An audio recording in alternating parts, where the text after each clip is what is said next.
in Jaipur between the 20th and 25th of January.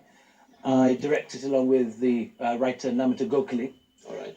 And we kind of divide our skills separately. She's a great expert on vernacular Bhasha, writing, on the writers who write in Hindi, in Urdu, in Bengali, in Malayalam, and so on. And these are writers who are often neglected, I think, by the mainstream media. There's all the glamour of the kind of Amitav Ghoshis and the Salman Rushdies and Arundhati Roys. Everyone concentrates on Indian writing in English.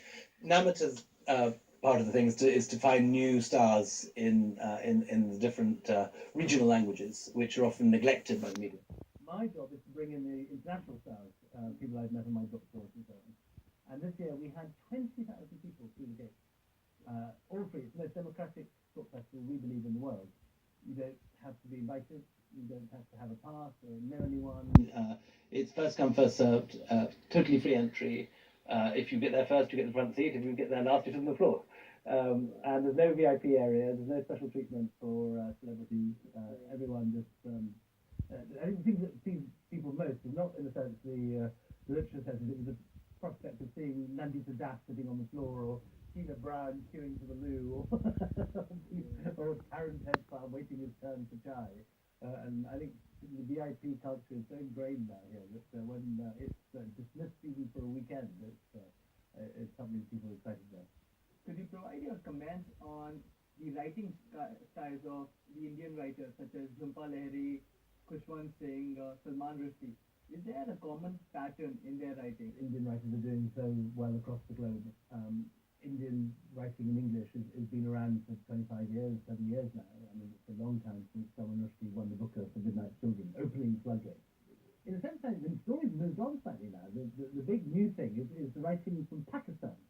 For years, Pakistan was a kind of cultural desert, and while you had Arundhati Roy and Salman Rushdie and people, victims that winning Booker Prizes and winning awards across the globe, nothing seems to be coming out of Pakistan.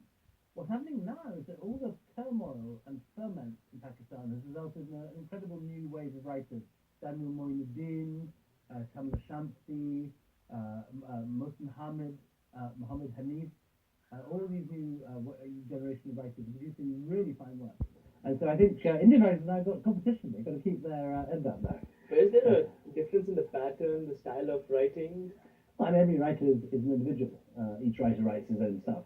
I think if you were to say the difference between Pakistani writers and Indian writers as a very broad generalization, I think the Pakistani writers are often more politically engaged because they're coming from a culture, a country which is daily under threat now from the Taliban. There's much more political grit in Pakistani writing, I think it's true. But, there's so many different writers. Every writer writes their own, or his own, or her own novel.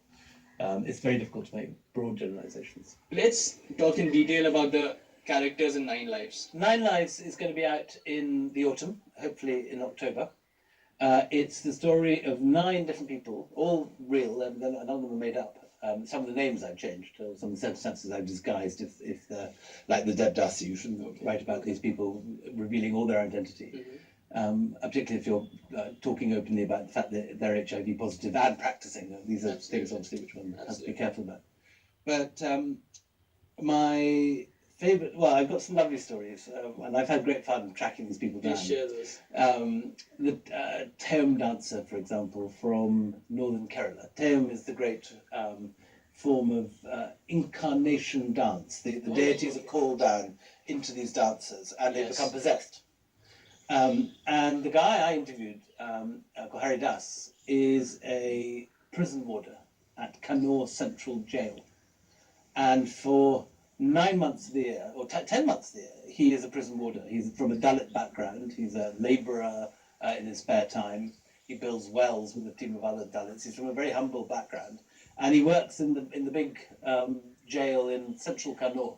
And Haridas is in this background. He's a prison warder 10 months a year. For 2 months of the year, he becomes a god.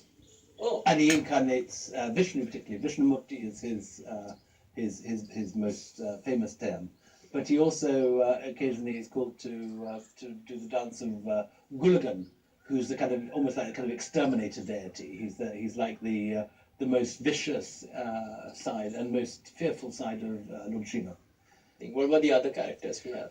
There's one from Pakistan. There's a story of this woman who was